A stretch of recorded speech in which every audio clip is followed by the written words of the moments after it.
성경 말씀 읽어드리겠습니다. 창세기 9장 18절부터 29절까지 읽어드리겠습니다.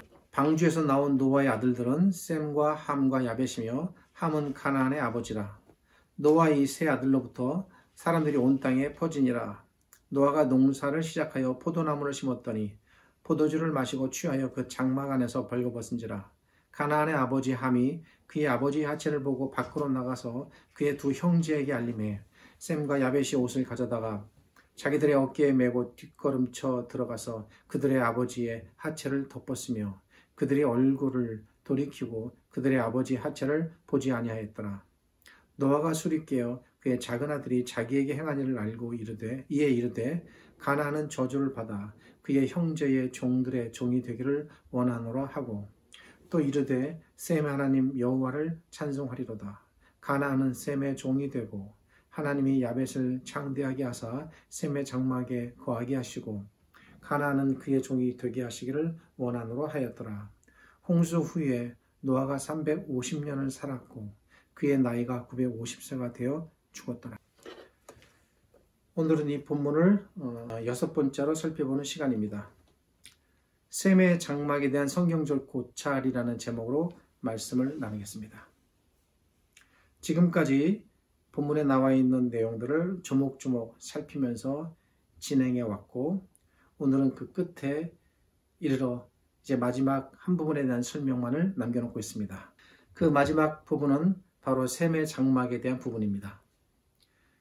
그동안 설명드린 부분은 대략 이렇습니다.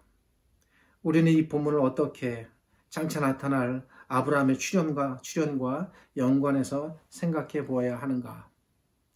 이 부분에 대해 설명을 드리기 위해 본문을 셈의 계보가 나타난 창세기 10장과 11장 그리고 아브라함의 계보가 출현하는 창세기 11장 27절과 연관해서 생각해 보았습니다. 그 다음으로 함의 잘못은 무엇이며 왜 함의 잘못으로 인해 가나안이 저주를 받아야 하는가? 그리고 가나안이 받게 되는 저주의 내용인 가나안은 저주를 받아 셈의 종이 되리라 라는 이 저주가 장차 등장하게 될 아브라함과 어떻게 연관이 되는지도 살펴보았습니다. 장차 가나안이 받게 되는 저주는 셈의 후손인 아브라함을 통해 태어나게 되는 셈의 후손들에 의해 성취될 것이다 라고 말씀을 드렸습니다. 이 셈의 후손들이 우리가 아는 모세와 여호수아이며 그리고 다윗이라고 말씀드렸습니다. 그러기에 가나안에 대한 저주의 말씀 역시 아브라함과 깊이 연관되어 있습니다. 다음으로 본문에서 아브라함과 가장 깊이 연관되어 있는 부분은 27절입니다. 지난 주일에 27절의 내용 안에 두 가지 상징이 들어있다고 말씀드렸습니다. 27절 안에 있는 두 가지 상징은 첫째는 셈이라는 이 사람이 갖는 상징성입니다.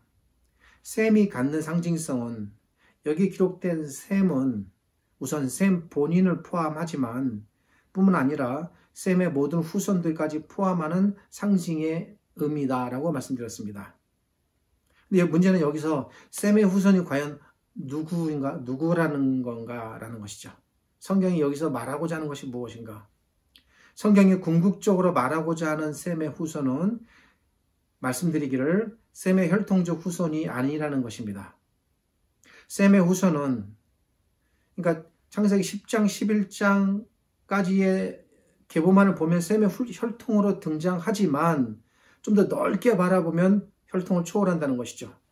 셈의 후손이라는 말은 셈의 혈통을 초월하는 후손이라는 것을 우리가 창세기 12장에 기록된 아브라함의 후손이라는 표현을 통해 지난 시간에 살펴보았습니다. 성경이 말하는 진정한 아브라함의 후손은 아브라함의 혈통이 아닌 아브라함의 믿음을 따르는 사람을 가리키는 것이고 이것이 이제 12장 1절부터 3절의 문맥 안에도 나타나지만 구약 전체의 관점이고 그리고 나아가서 신약 성경의 관점이며 그리고 우리 예수님과 사도들의 관점입니다. 이건 확고한 관점이에요. 그러므로 본문 27절이 말하는 이 큰 맥락에서 봤을 때 셈의 후손도 결국에는 왜냐하면 셈의 후손이 아브라함이고 아브라함의 후손을 성경은 혈통적 개념 이상으로 보니까 결국은 셈의 후손도 셈이라는 혈통의 한계를 넘어서는 사람들, 우리는 그들을 누구라고 부릅니까? 바로 믿음의 사람들이라고 부르는 것이죠. 이들을 말하는 것이다 라고 말씀드렸습니다. 간략하게 정리하면 이렇게 됩니다. 셈의 혈통일지라도 셈의 믿음을 떠난 사람은 오늘날의 그리스도를 부인하는 유대인들을 말하겠죠. 예를 들자면 그들은 진정한 의미에서 셈의 혈통이 아닙니다.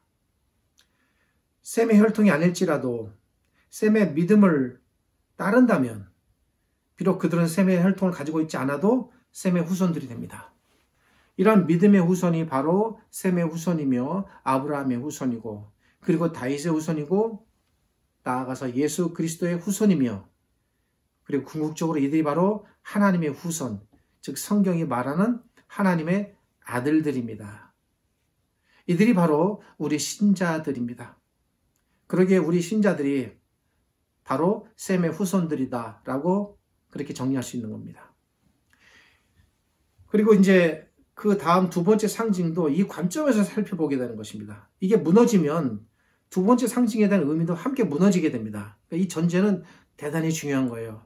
셈의 후손이, 성경이 말하는 궁극적인 셈의 후손이 누구인가가 정확하게 규명이 돼야 됩니다.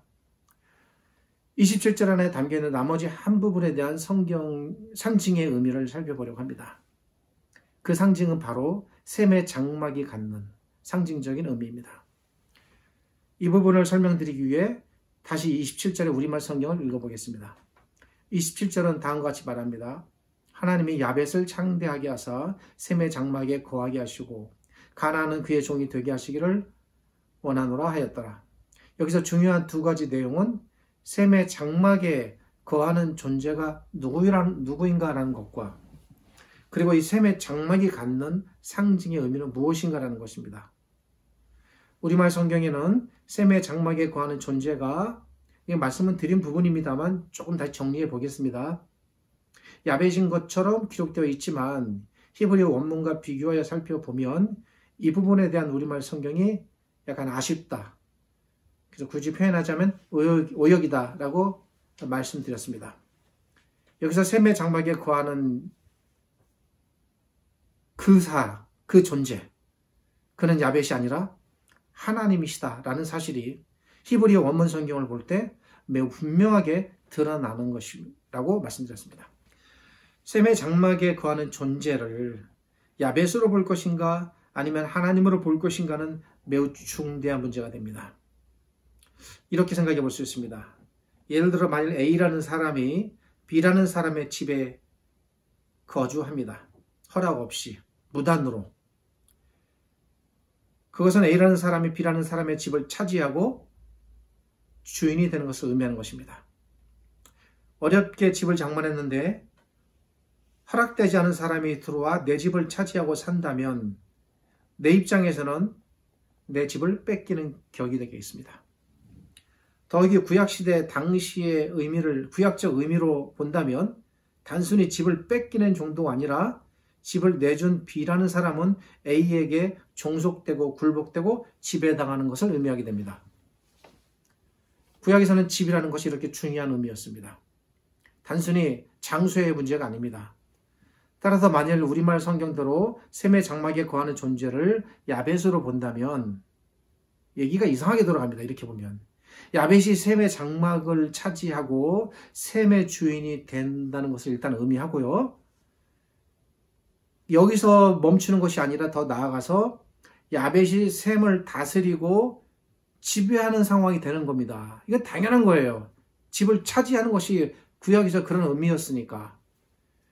그리고 뒤집어 반대로 얘기하면 셈의 입장에서는 셈이 자신의 장막을 야벳에게 내주는 격이 되고 셈은 야벳에게 자신의 장막을 빼앗기고 그리고 그로 말미암아 야벳의 지배를 받게 되는 것입니다. 이제 가정해 보는 것이지만 이렇게 된다면 셈의 장막에 거하는 자를 야벳으로 본다면 심각한 문제가 발생하는 것입니다. 단순히 셈의 장막에 야벳이 사는 문제로 끝나진 않습니다. 이것은 야벳에게는 대단한 복이 될지 모르지만 셈에게는 결국에는 저주가 되는 말씀입니다. 본문에서 셈이 저주를 받을 만한 아무 이유가 등장하지 않는데 오히려 칭찬을 받고 복을 받아야 되죠. 이 상황은. 그럼에도 불구하고 셈이 만약에 이런 저주를 받는다면 내용과도 안 맞는 겁니다. 셈의 장막에 거하는 자를 야벳으로 보는 거는 본문의 내용을 살펴볼 때 내용적으로도 맞지 않습니다. 저는 이제 히브리어 원문을 가지고 생각해 보았지만 내용적으로도 맞지 않는다는 것을 말씀드리는 겁니다. 우리말 성경을 그대로 해석해서 야벳이 셈의 장막에 거한다라고 해석할 때 이런 문제들이 발생되는 걸 우리가 생각해야 됩니다. 본문 27절에 대한 히브리어 원문 성경은 분명 셈의 장막에 거하는 존재가 야벳이 아니라 하나님이시다라는 사실을 우리에게 알려줍니다. 다만 우리가 그걸 놓친 것입니다. 조금 전에 말씀드렸듯이 야벳이 셈의 장막에 거한다고 할 때 셈에게 이것은 저주가 됩니다. 그러나 다른 존재가 거한다 할지라도 셈의 입장에서 자기 장막에 야벳이 거하는 것과 하나님이 거하는 것은 하늘과 땅 차이예요. 말씀드린 대로 야벳이 점유하여 자기 장막을 차지한다면 셈에게는 저주가 되겠지만 야벳이 아닌 하나님께서 셈의 장막에 들어와 거하신다라고 한다면 얘기는 전혀 달라집니다. 이건 뭐가 됩니까? 복이 되는 것이죠. 그래서 이게 셈에게 주어지는 복이라는 겁니다. 셈의 장막에 거하는 주인이 누구냐는 그것이 저주가 되느냐 복이 되느냐를 가름짓게 하는 매우 중대한 문제가 되는 겁니다. 이런 상황을 여러분 잘 아셔야 됩니다. 그렇다면 하나님께서 셈의 장막에 거하신다는 말씀이 어떻게 셈에게 복이 되는 말씀일까? 이제 그 부분을 좀 살펴볼 필요가 있는 겁니다. 여기서 셈의 장막이 갖는 상징의 의미는 무엇인가? 이 두 부분을 나누지 않고 동시에 함께 살펴보겠습니다. 지난 시간에 셈이라는 말이 갖는 상징적 의미에 대해 말씀을 드렸습니다. 셈이 갖는 상징적 의미란 셈은 모든 셈의 후손들을 그런 셈의 모든 후손들을 상징하고 나아가서 그 후손들이라는 것은 혈통의 개념이 무너진 그거를 초월하는 믿음을 따르는 모든 후손을 상징하는 그런 상징이 셈이라는 이 단어 속에 들어있다라고 말씀드렸습니다. 셈의 장막이 갖는 이 셈의 장막이라는 상징적 의미도 셈이 갖는 상징적 의미와 연관해서 생각해 보았습니다. 말씀드렸듯이 셈이 갖는 이 상징적 의미가 전제돼야 장막의 상징적 의미도 성립합니다. 하나님께서 셈의 장막에 거하신다라는 말이 갖는 의미도 같은 상징적인 맥락 속에서 이해해야 합니다. 이러한 관점을 가지고 셈의 장막이 갖는 상징적 의미에 대해 아브라함으로부터 시작해서 구약과 신약 그리고 오늘날 우리 신자들의 입장에서 살펴보려고 했습니다. 제가 그렇게 준비를 했는데 약간 여기 여담이 있습니다. 원고지 A4 용지를 한 9장 정도를 쓰고 다시 정리하고 이렇게 이제 다듬는 과정에서 이 양이 너무 많다. 그리고 또 중간에 좀 더 살펴봐야 할 부분이 있다라는 것이 새롭게 좀 대두돼서 하다 보니 그럼 내용이 더 많아지겠죠. A4 용량으로 한 서너 장? 네. 1시간 넘게 갑니다. 설교가. 이건 너무 힘들다. 제가 설교하기도 그렇고 그래서 이 부분을 조금 더 나누어서 오늘은 아브라함을 중심으로 살펴보고 다음 시간에 이제 구약과 신약에 대해서 이제 살펴보도록 그렇게 하려고 합니다. 그래서 급격하게 이렇게 정리를 다시 하게 됐습니다. 하나님께서 셈의 장막에 거하신다라는 말씀이 갖는 가장 1차적으로 이루어질 대상은 누굴까? 아브라함일까? 아닙니다. 셈입니다. 셈 본인입니다. 셈에게 주신 말씀이니까. 우리는 항상 성경 읽을 때 가장 1차적인 독자, 1차적인 대상을 무시하면 안 됩니다. 셈 본인입니다. 하나님께서 셈과 함께 하시며 셈의 모든 삶을 돌보시고 이끄시는 일을 통해 이 말씀은 이루어졌습니다. 기록되지 않았어도 충분히 그렇게 가능성이 있는 해석을 할 수 있는 겁니다. 이 말씀으로 인해 셈은 번성했고 셈의 후손도 번성했습니다. 그리고 셈의 후손은 자연 환경이 좋고 물길이 풍부한 유프라테스 강과 티그리스 강을 중심으로 메소포타미아 지역에 정착하게 됩니다. 이 또한 하나님의 인도하심이 아닐까라고 생각됩니다.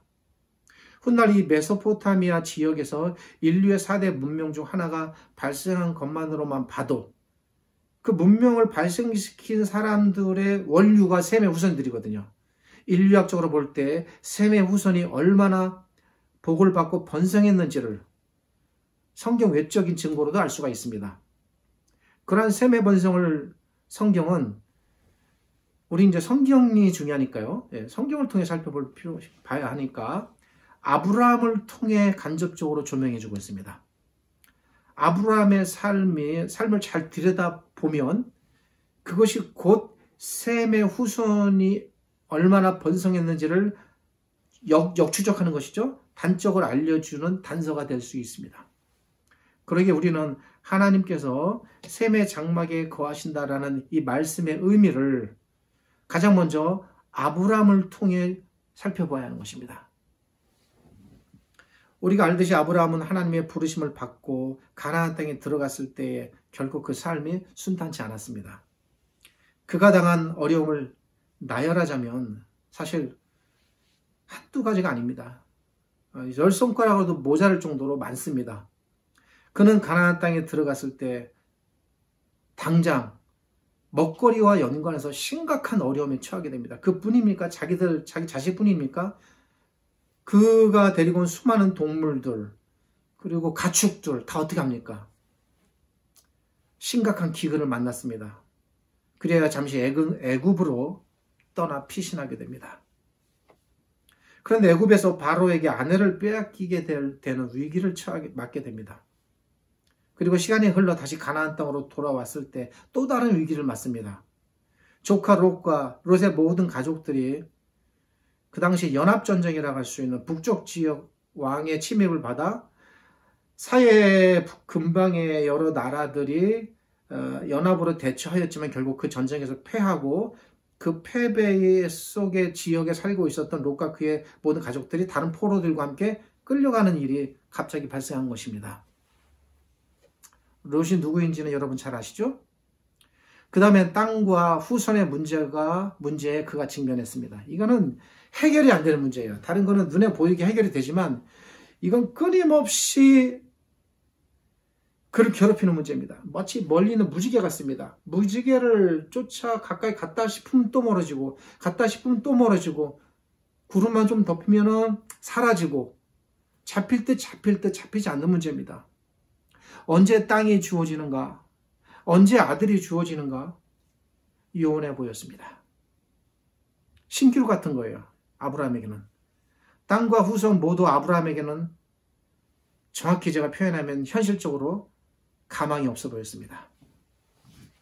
절대 제가 과장해서 하는 말이 아닙니다. 적어도 아브라함의 눈에는 그렇게 보였습니다.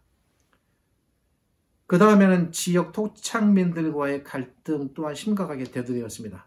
당시 아브라함이 정착한 지역의 족장으로 아비멜렉이라는 사람이 있었는데 히브리어로 해석하면 왕들의 아버지라는 뜻입니다.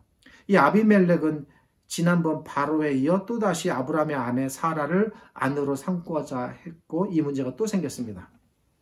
그러니까 사라 문제도 해결이 안 되는 문제예요. 이것도 아브라함이 살아가면서 늘 그냥 한곁에 늘 두려움과 고통과 연민의 문제로 남아있는 거예요. 항상 해결되지 않는 문제입니다. 사라에 대한 이 두 번째 심각한 위기가 또 닥쳤습니다. 뿐 아니라 자칫하면 아브라함 본인의 목숨까지도 위태로울 수 있는 그런 심각한 상황을 그가 맞게 됩니다. 그럼에도 불구하고 그를 가장 힘들게 했던 문제는 말씀드렸듯이 다른 것들은 눈에 보이는 문제지만 이 문제는 눈에 안 보이는 문제입니다. 그리고 어떻게 자기 힘으로도 해결할 수 없는 문제입니다. 사람과의 문제라면 어떻게 좀 비비고 해가지고 어떻게 좀 위기를 넘겨보겠지만 이거는 도저히 자기로서는 아무것도 할 수 없는 문제예요. 뭡니까? 땅과 후손의 문제입니다. 어려움을 견디며 살아가야 하는 이 끝없는 지난한 상황 속에서 땅과 후손은 해결되지 않고 끊임없이 그러니까 이중고예요. 아브라함 입장에서는.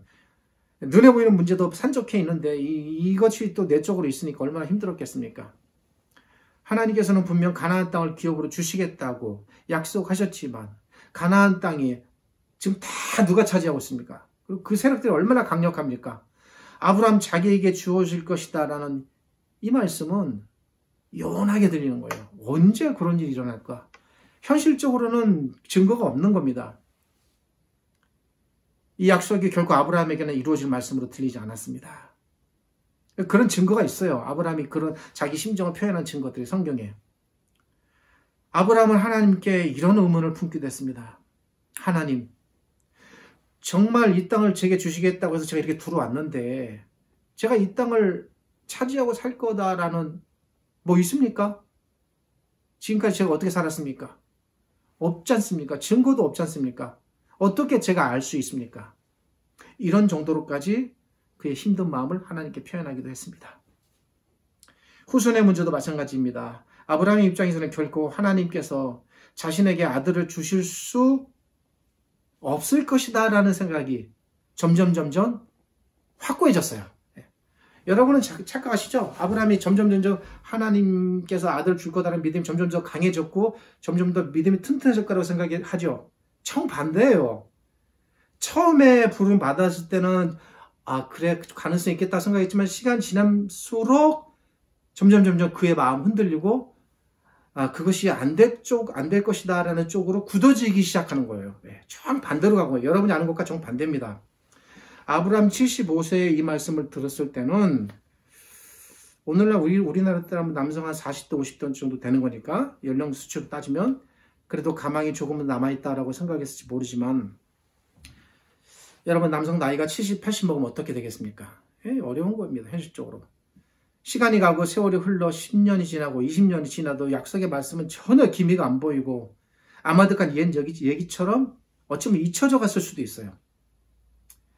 기다리는 것도 1, 2년이지 3, 4년 다니고 5, 6년 다니고 10년, 20년 이게 넘어갑니다. 포기되는 겁니다. 그렇다고 해서 저는 결코 개인적으로 아브라함을 폄하하고 싶지는 않습니다. 폄하하자고 제가 드릴 말씀이 아님을 오해 마시기를 부탁드립니다. 저는 아브라함에게도 훨씬 못 미쳤을 거다라고 제 자신이 알기 때문입니다. 제가 뭐 겸손해서 듣기 좋은 말로 하는 말이 아닙니다. 그렇습니다. 아브라함은 갈대아 우르에서 2500km 떨어진 가나안으로 가라고 했을 때 어떤 마음의 동요가 있었는지 모르겠지만 어쨌든 떠났습니다. 저 같으면 아마 떠나지 못했을 것입니다. 그 먼 길을 아무 보장도 없이 아무 연고도 없이 누가 와 거기 가서 친족이 있는 것도 아니고 누가 기다려주는 것도 아닌데 어찌 떠납니까? 죽으러 가는 것과 마찬가지입니다. 저는 불가능합니다. 그런데 아브라함은 떠났습니다. 근본적인 차이가 있는 것이죠. 다시 아브라함에게 집중합니다. 우리는 아브라함에 대해 아브라함이 믿음이 좋았고 그리고 믿음 중에 낭망하지 않았고 잘 참고 기다렸다.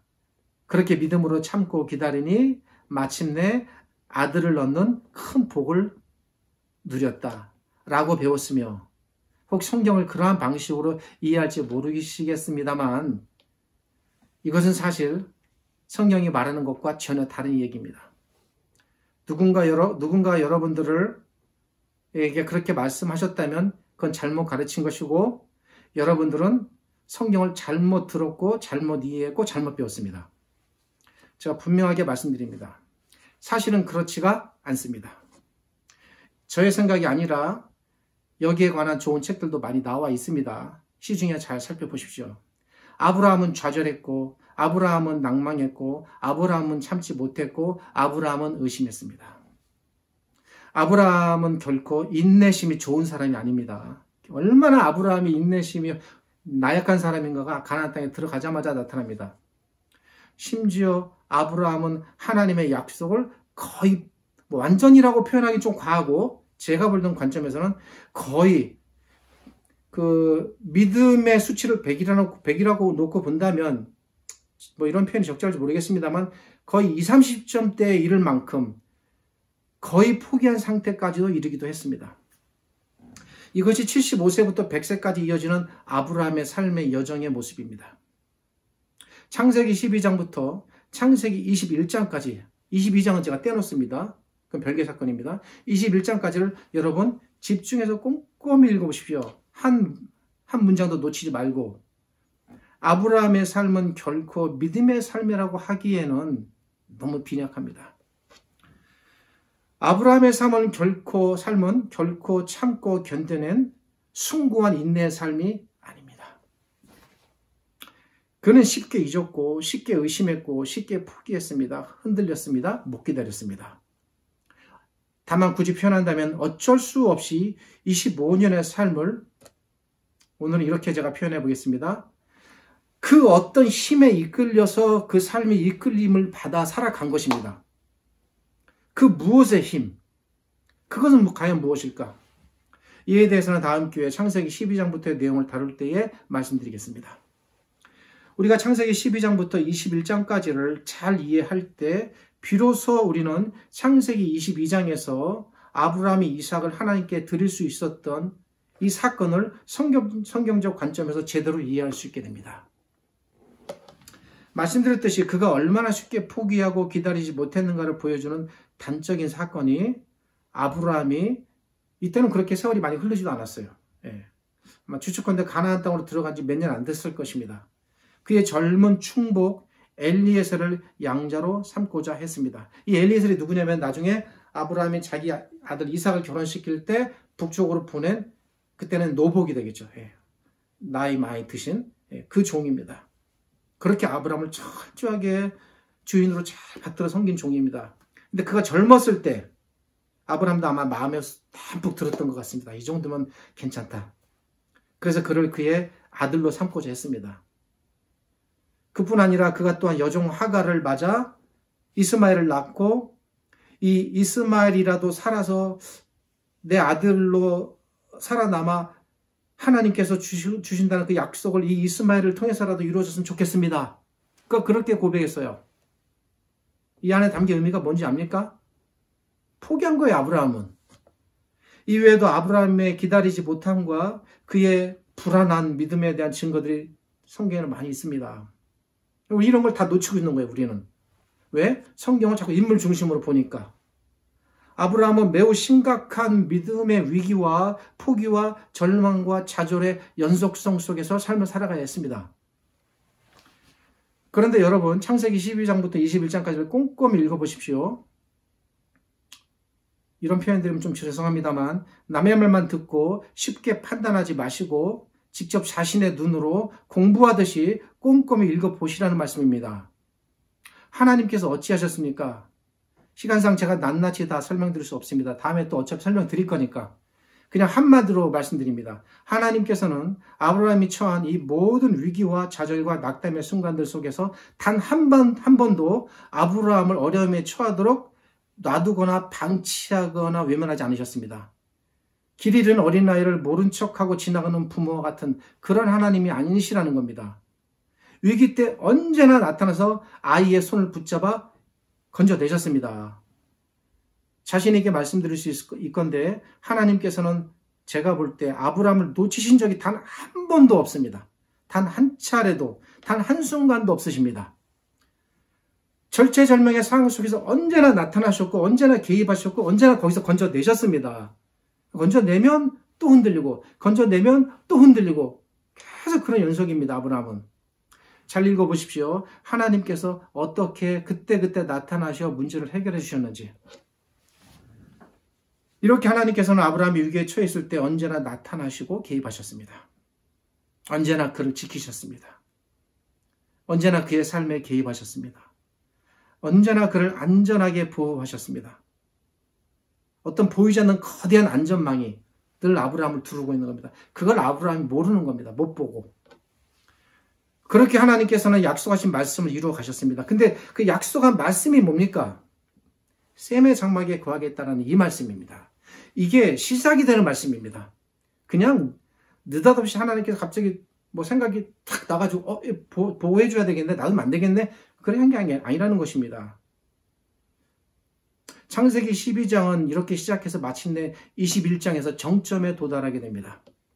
하나님께서 셈의 장막에 거하시리라라는 말씀은 아브라함이 태어나기도 훨씬 오래전에 까마득한 옛날에 자기 조상 셈에게 주어진 말씀이지만 그 말씀이 아브라함 자기 당대에 이렇게 성취될 것을 아브라함이 어떻게 알았겠습니까? 하나님만 아시는 일입니다.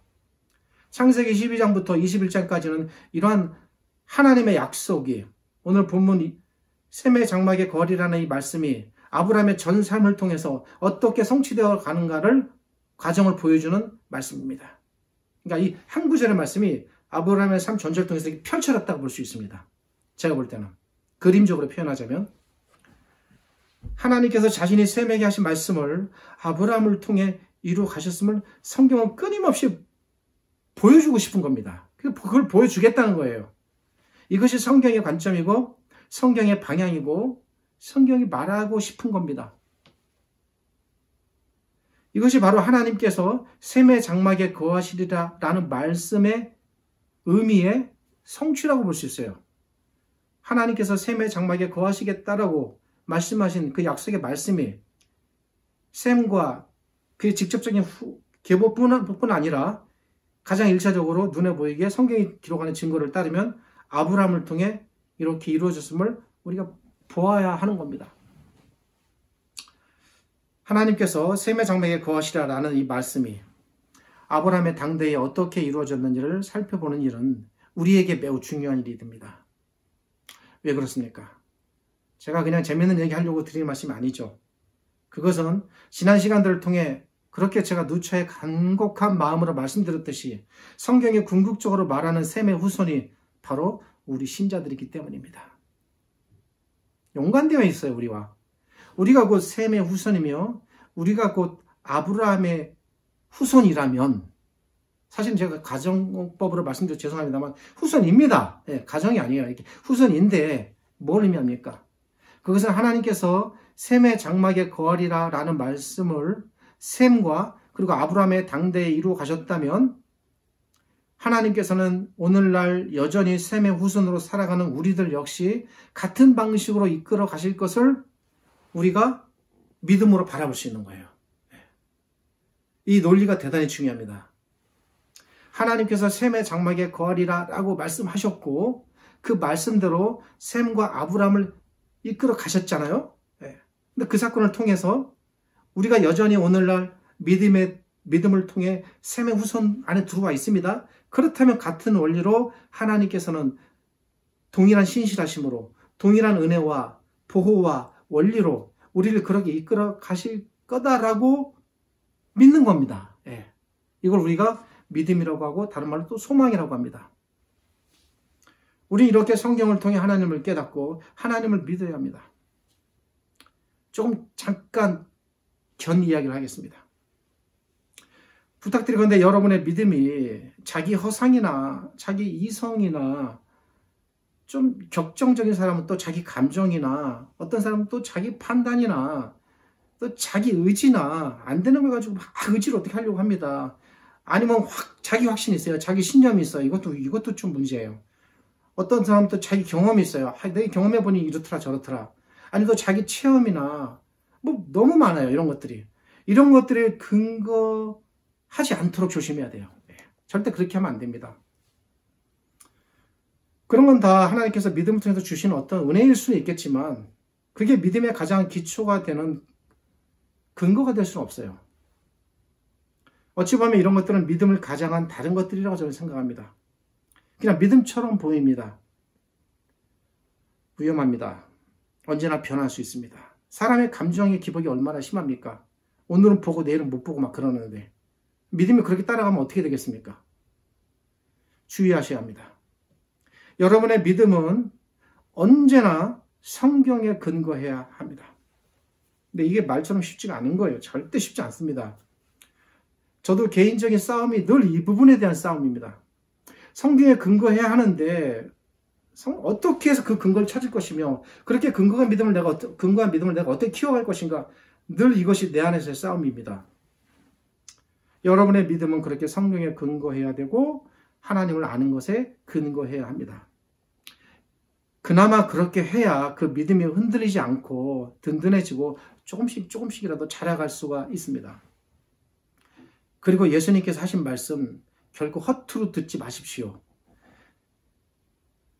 자기 집을 반석에 짓는다는 것이 바로 이것입니다. 성경에 근거해서, 하나님의 말씀에 근거해서 믿음을 키워나가는 것입니다. 다른 것에 근거해서 집을 지으면 무너지듯이 믿음이 무너집니다. 믿음이 아니죠, 사실은. 이러한 믿음을 키워가시기를 오늘 설교를 통해 간곡히 당부드립니다. 마지막으로 말씀드리건대, 믿음이 이렇게 성경에 근거해야 하기 때문에 우리는 성경을 읽고 또 읽고 배우고 또 배우고 공부하고 또 공부해야 하는 것입니다. 끝으로 조금 듣기 거북한 말씀 드렸습니다. 부탁을 드립니다. 오늘은 여기까지 전합니다. 오늘은 하나님께서 셈의 장막에 거하리라 라는 말씀의 의미를 아브라함과 연관해서 살펴보았습니다.